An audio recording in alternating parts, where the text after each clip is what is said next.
Hi, it's Chris with City Girl Homestead. I figured I'd bring you back for a minute while I'm waiting for that to come to pressure, and this will be part of tonight's dinner menu. I'm going to make Tom a side salad tonight for dinner, but he said I do love Thousand Island dressing, so I thought, let's make some Thousand Island dressing, right? Why not? And it shouldn't take longer than 5 minutes.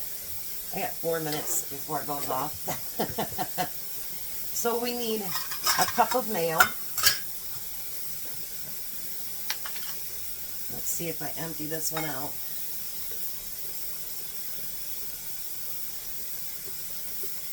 I did buy another one just in case, because I don't use mayo that often. But you don't want to use your Miracle Whip or anything with it. You want real mayo.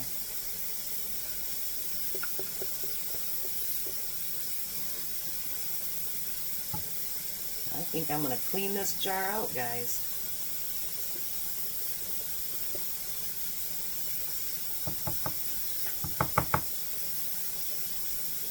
Let's see here.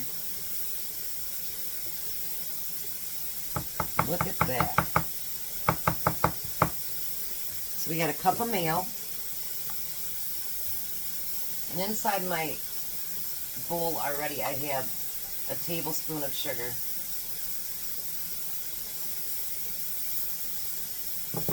Alrighty, so we got the cup of mayo, and we need a 1/4 cup of sweet relish. And you know I make my own relish.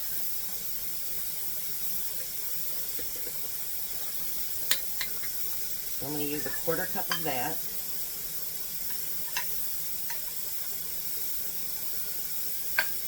Alright.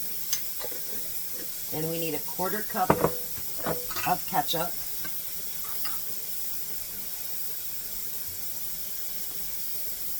So we get a bunch of water in there, right?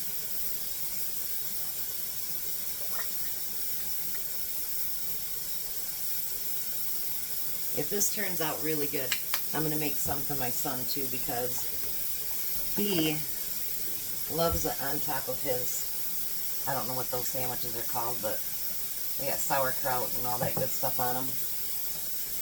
Alright, now we need a tablespoon of white vinegar. I know I don't have it in a smaller container either, just a gallon. So that should be fun to get just 1 tablespoon. Okay, 1 tablespoon of white vinegar. I already put in the 1 tablespoon of granulated sugar, and then I chop my onions up very, very fine, and you want 2 tablespoons of that.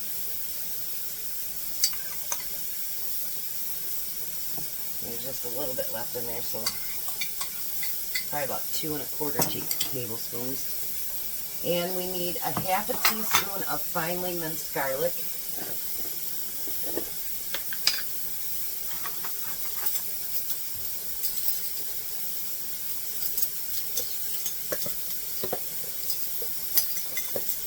Back here. Okay, we got the garlic. Now we need a 1/4 teaspoon of salt.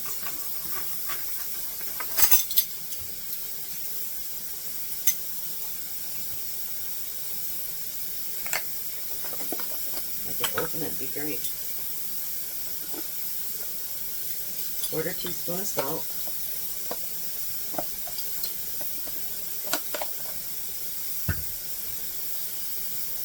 And an 1/8 teaspoon of pepper.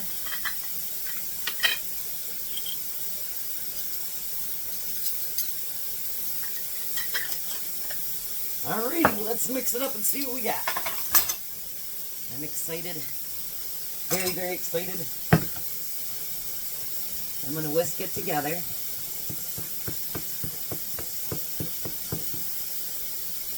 Oh, it smells wonderful, you guys.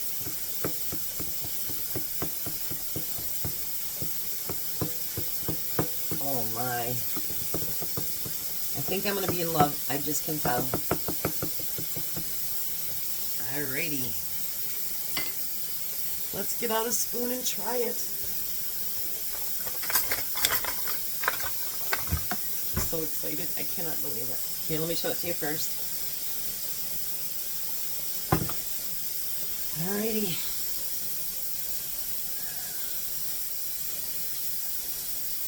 One, two, three.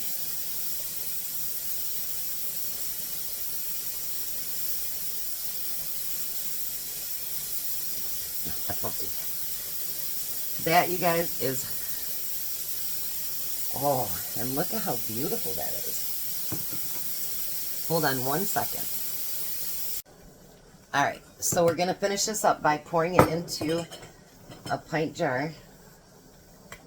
Now this one I don't think would fit as good in those things that I bought the other day, because I'd have to cut the lids and I don't really want to do that. So this will stay in a pint jar. Oh yeah. Haha. I cannot wait till Tom tries it. And that made up a whole pint. Look at that. Isn't that beautiful? So you'll see him try it tonight with a salad. And you'll see dinner later too. It's going to be something I've never made before. So let's hope it works. All right. I'll see you guys at dinner. I'm back for dinner now. So I got to tell you a quick story. So years and years ago, like years ago when my kids were little, there used to be this place called DP Dough in East Lansing. And I had never had a calzone before. I never knew what it was. And this guy that worked for my mom told me about this place called DP Dough. And those calzones were amazing. So a couple years ago, I went over to East Lansing by the campus where they were, and they weren't there anymore. So I figured they went out of business. So Thursday, when I had to come back into town because Tom locked his keys in the truck, I had to come down Grand River to go to my house through East Lansing, and I looked over to the right. DP Dough. I was so excited. Well, I went online when I got home, and I looked it up. Do you know their calzones are $10 a piece now? They used to be $5. And I'm like, I want a calzone, but I am not paying $10 a piece for a calzone. Even though they did have really nice big ones and they were really good. Ugh, they were good. So I'm going to try to be brave. And I'm going to try to make my own. I've never done it before, so, you know, my kitchen, if it fails, sucks to be me. But let's hope that it doesn't. And, you know, I don't edit anything, so if it fails, you'll know it. All right, so let's bring you over to my KitchenAid. Now, this doesn't say anything about proofing, which I don't understand that, because everything that I've done with dough so far, you've had to proof it. So I think I'll let it proof for a couple minutes, even though it doesn't say so. All right, so what we need is flour. Boy, you can't proof it that way, can you? All right, well, let's just do it the way they say. Let's hope it turns out. That's all we can do, right? So let's do 4 cups of flour, which I got my half cup thing here. So there's 2.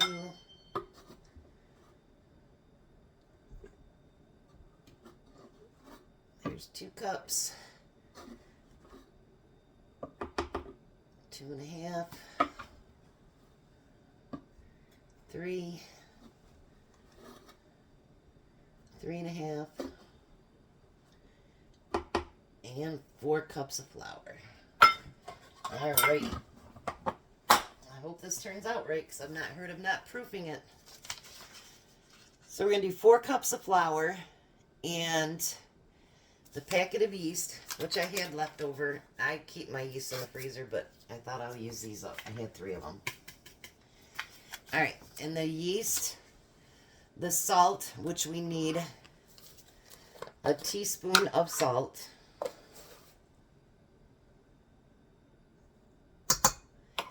And we need a teaspoon of sugar.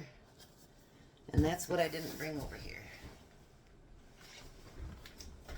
I measured it out, and forgot to bring it over. Because this is on the opposite side of my kitchen, so. And you need a teaspoon of sugar.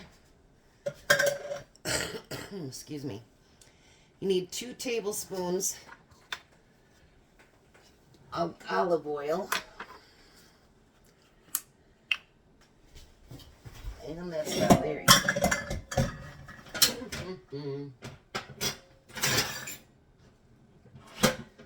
Hold on, guys. Let me find my tablespoon. I guess I'm not as organized as I thought today. Now we need 2 tablespoons of olive oil. There's 1 and 2. All right. Now you need a 1.5 cups of warm water. Let's not put it in that bowl. Let me get the warm water here. I'm so nervous to make this work. My friend Renee's like, you got this. My other friend Odette, she's like, you got this. So let's hope I got this.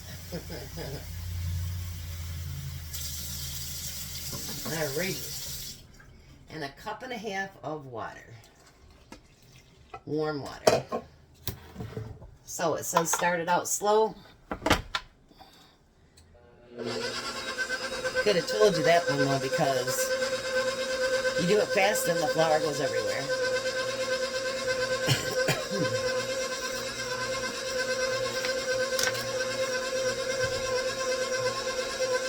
I'm going to turn up just a little bit now.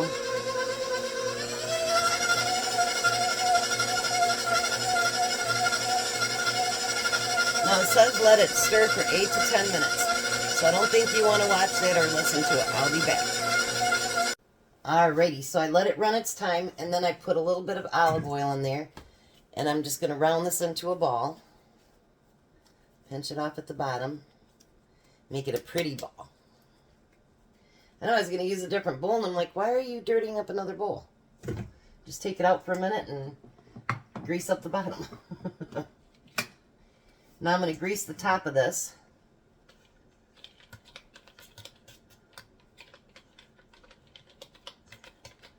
Nice.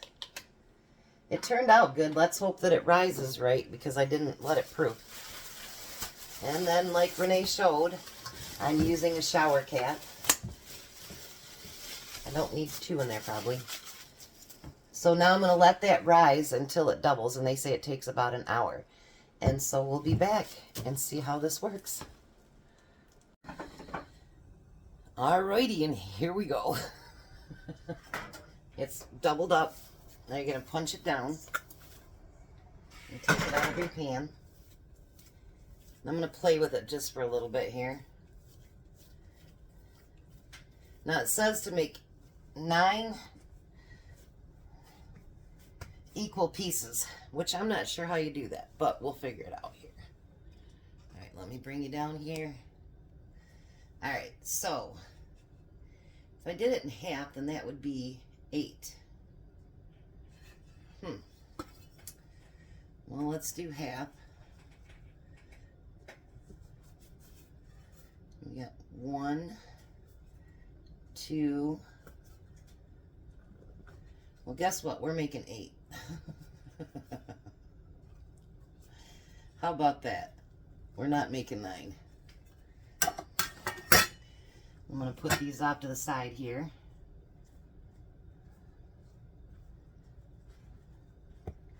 And it says we're supposed to make them into like 6-inch balls when we roll them out. All right, you guys, you know I'm not the best of rollers, but let's try this.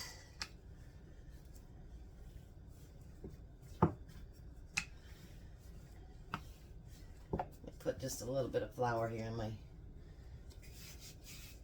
there we go.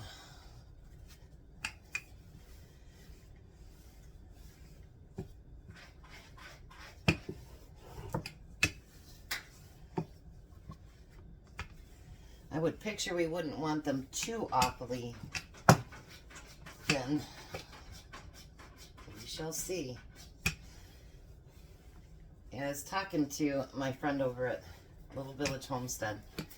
And honestly, it was her that gave me the confidence to even do something like this, to be honest. I don't know how big a 6-inch circle is, but I don't know.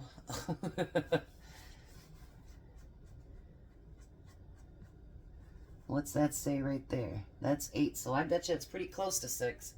All right, I'm going to do a couple of them, so I'm going to put this off to the side.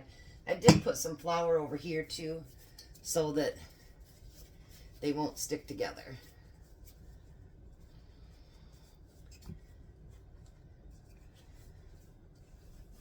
Because I'm going to do a couple here.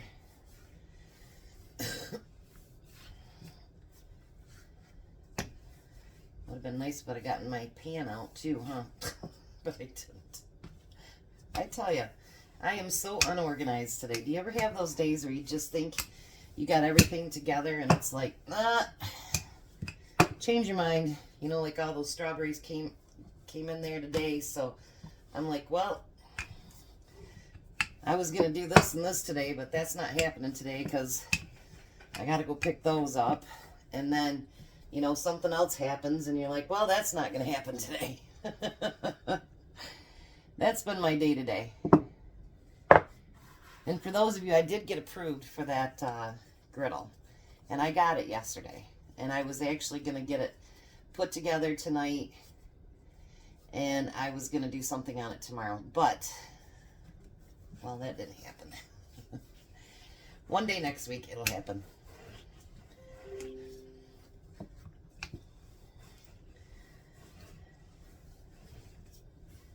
Let's see here. Let's get this third one rolled out. Now from Whippoorwill Holler, I learned that you gotta kind of do it and then keep flipping it. So I learned from other people too.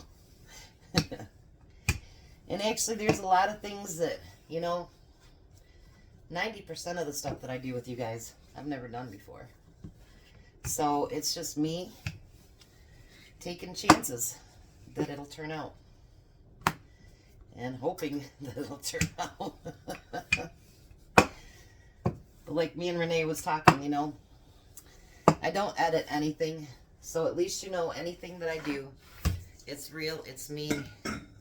And if it doesn't turn out, well, like Tom says, reservations. Let me get my pan here. Alright.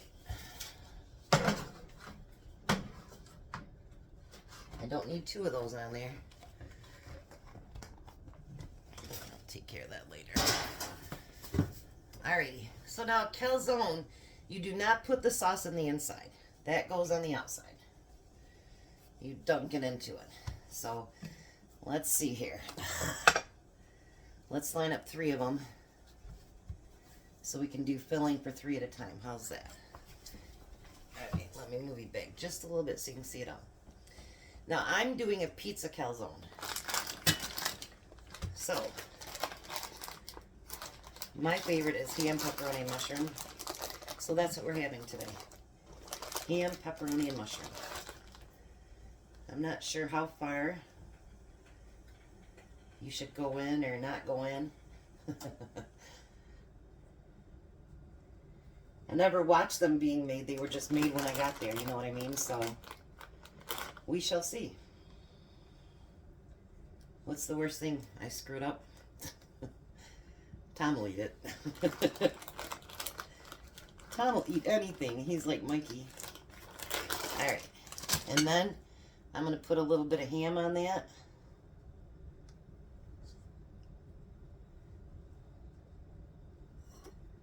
Let's see here. Hopefully I can seal them up. I'm not sure how to full, you know, to let them be, I guess, so probably don't want them too overly full. The ones that they made were huge. And then we're going to put a little bit of mushrooms in there. I'm dropping a mess on the floor. That's alright. We'll clean it up.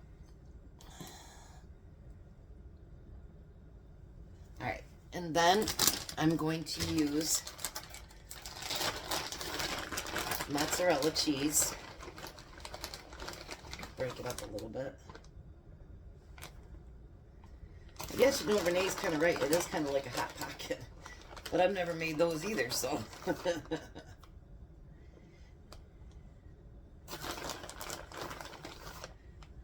Alrighty. So there's the cheese on it.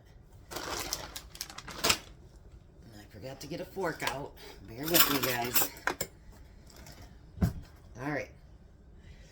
Cross your fingers. So you double it over. And you kind of pinch it together.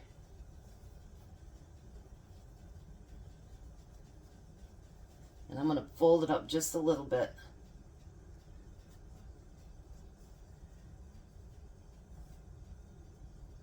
Not too much.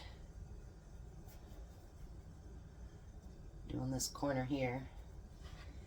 And then Renee said you could take a fork and kind of pinch it down like you would a pie.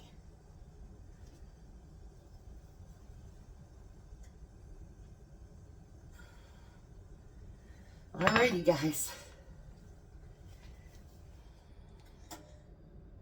Oops, I don't think I sealed that all the way. You don't want it coming apart in the oven. Just a minute. I'd rather notice it now than when it comes out and it's all over the place, you know what I mean? Alright. For some reason it's not coming together like that. Alright, let's put these back on there.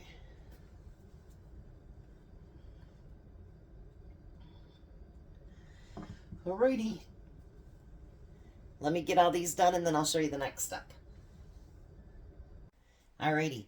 What I discovered is if I just fold them over like this and then pinch them with the fork, they actually hold together far better. So that's how I did the last few, is I did it with a fork like that. Well, this one's going to call me a liar, see? We'll double that one up. Alright, now I had to use 2 pans because one is not going to be enough for 8. Let me get a knife here. Alright. So the next step is going to be, we need to put egg wash on. So we're going to cover them all in egg wash. Because you want them to get nice and golden brown. What's funny is I'm not even a fan of egg wash. But that's alright. I made one great big one for the last one. I bet you we know who gets that one. Alright, I'll just do these 4 and then I'll show you what to do. These are going to go in a 400-degree oven. And they're going to be in there for 10 to 13 minutes. And I see a piece that's come undone right here. Just make sure they're together as good as they can be before you put them in. And then this one doesn't say it, but I've seen it on several other ones where they cut across the top a little bit. And I think that's just for it to breathe a little. Alright, so I'm going to put them, get the last 4 done there, and I'm going to put them in the oven for 10 to 13 minutes till the dough is done. Tom's getting his hair cut, so hopefully he'll be done by the time these are done. So I'll be back. Alrighty. There's Tom's salad. He's going to try the homemade Thousand Island dressing.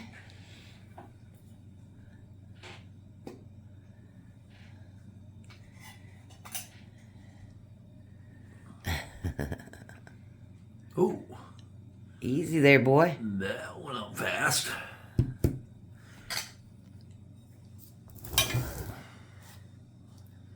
Yeah, good idea. Move that out of the way and we end up wearing it. Take a bite. You can mix it up later.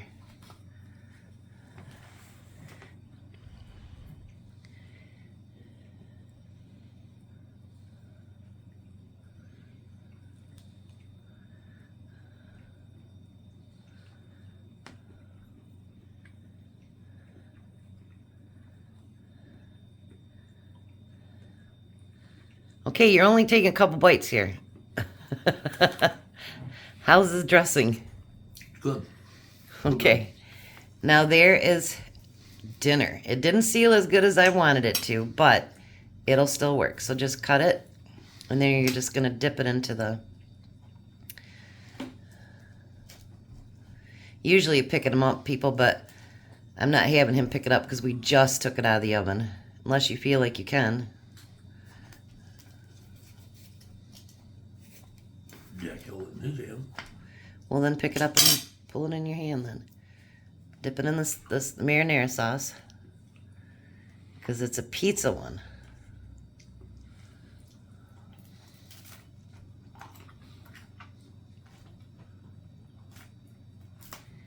Can you show us what the inside looks like? Look at that. Doesn't that look yummy? What do you think? It's good. DP dough? Not happening. I'm not paying $10 a piece for those. Even though I love them. So dinner fit for a king? Yep. Reminder, tomorrow we're doing our live at 5 because Tom has to work till 4. So you guys have a blessed night. Be a blessing, and goodbye, Tom. Bye, Tom. Goodbye, Jack. Goodbye. Have a good night, guys.